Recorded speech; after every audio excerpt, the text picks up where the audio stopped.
Super Aventuras Marvel 28 foi publicado aqui em outubro de 1984.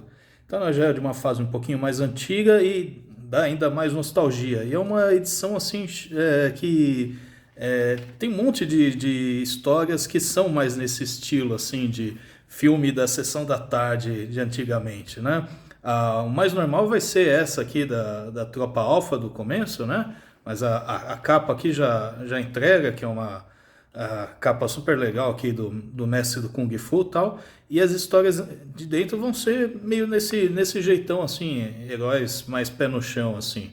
O mais diferente, mais com cara de super-herói, é esse comecinho da Tropa Alpha do Burnie, que é uma reunião de histórias da origem da equipe, né? Que, como que era o Guardião trabalhando para o governo e tal. Aqui tem o Xamã, ele era um médico que não acreditava na magia tal do avô, mas a esposa morreu e o avô deixou lá um crânio com os ensinamentos para ele se tornar o mago poderoso que ele ia ser depois, né? E então aqui tem a história do mestre Kung Fu e é uma que eles estão. Tem uma base nova num castelo na Escócia. E eu acho legal porque assim ele vai mostrando tudo que tem nesse castelo aqui. Tem lá que salões antigos tal, mas vai ter uma sala com um computador, um jardim, uma piscina, como se fosse um esconderijo, assim, uma base de operações super completa tal, que é aqueles computadores classicões ainda meio anos 70 tal, e eles estavam assim, falando, bom, agora a gente vai ser meio que agentes de aluguel, porque a gente tem que pagar essas contas aqui para sustentar esse castelo e tal. E nisso vai ter uma organização que treina esse cara aqui para invadir e matar o mestre do Kung Fu e também uma mina que eles tinham feito lavagem cerebral e estava aqui ainda sob os efeitos e tal, né? Então ele vai tentar enfrentar aqui o mestre do Kung Fu e depois tentar matar aquela menina e vai ser derrotado, tal, vai acabar morto lá no Tico, tal. Então a historinha meio que continua vários eventos, mas dá para ler como uma história só, tal. A segunda história, que eu acho que é a mais louca dessa edição, é do Luke Cage, Herói de Aluguel, né? Acho que a própria revista dele dos Estados Unidos tinha esse título em inglês, né? E assim, eu acho que essa história é dos anos 70, uma que eles. A Abril deu uma puxada, resgatou um pouco mais antiga. Tanto é que ele tá aqui encarando o Quarteto Fantástico com aquele uniforme antigão deles, com as luvas pretas e tal. E aqui é muito nonsense. O Luke Cage ele invade aqui o quarteto e fala: Não, eu preciso de uma nave de vocês para ir lá cobrar a minha dívida com o Doutor Destino, que ele me contratou e não pagou. Eu tô puto da vida, eu quero que ele vá lá.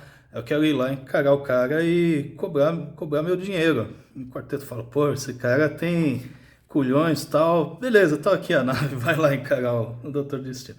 E ele vai lá mesmo, ele chega na Latvéia e tal. E tem uma rebeliões de robôs, tem um alienígena, esse cara aqui, que parece aquele inimigo do Homem-Aranha, mas na verdade é só um alienígena que está comandando os robôs do destino, porque ele acha injusto os robôs serem escravizados e tal. Então ele se junta com esses robôs para invadir lá o castelo e tal. E, e aí o Luke Cage, ele consegue praticamente vencer o Doutor Destino. Ele encontra um ponto fraco da armadura dele que seria ficar socando sempre no mesmo lugar tal. E aí a armadura começa a falhar. E aí junto com os robôs o Dr. Destino fala ok e tal. Só que no fim ele acaba salvando a vida do Dr. Destino, porque esse alienígena aqui queria matar e tal. Então eles meio que fazem as pazes. E vai ter essa cena é muito engraçada. O Dr. Destino fala ok, gostei de você, eu vou te pagar. E toma aqui todas as cédulas, dinheiro e tal, né? É bem estilo toscão, assim. Eu acho que era o espírito das histórias do Luke Cage, né? E aqui o quarteto coisa puto, porque eles achou que o Luke Cage ia derrubar o destino e tal. Então, assim, não faz muito sentido, mas é divertido pra caramba. A sessão de cartas.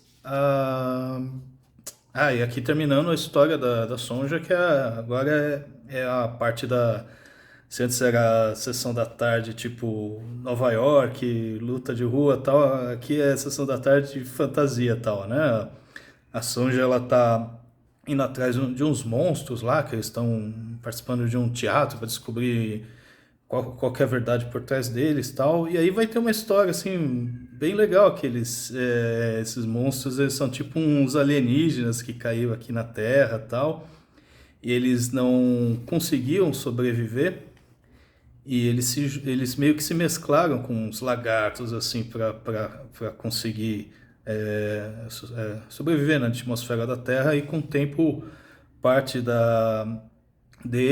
que eles procriaram, se tornaram, assim, uns bebedores de sangue e tal. Então eles têm esse problema e o líder deles está lá preso porque estão chantageando e tal, e eles são obrigados a participar desse teatro para ganhar dinheiro, coisa assim. E aí a Sonja promete ir lá resgatar esse líder do cara. Mas é bacana porque você tem assim, essa história fantástica, assim, né? Esses alienígenas caíram aqui, eram mais humanoides, mas eles acabam virando mais monstros para sobreviver e eles criam uma cidade de cristal debaixo do lago.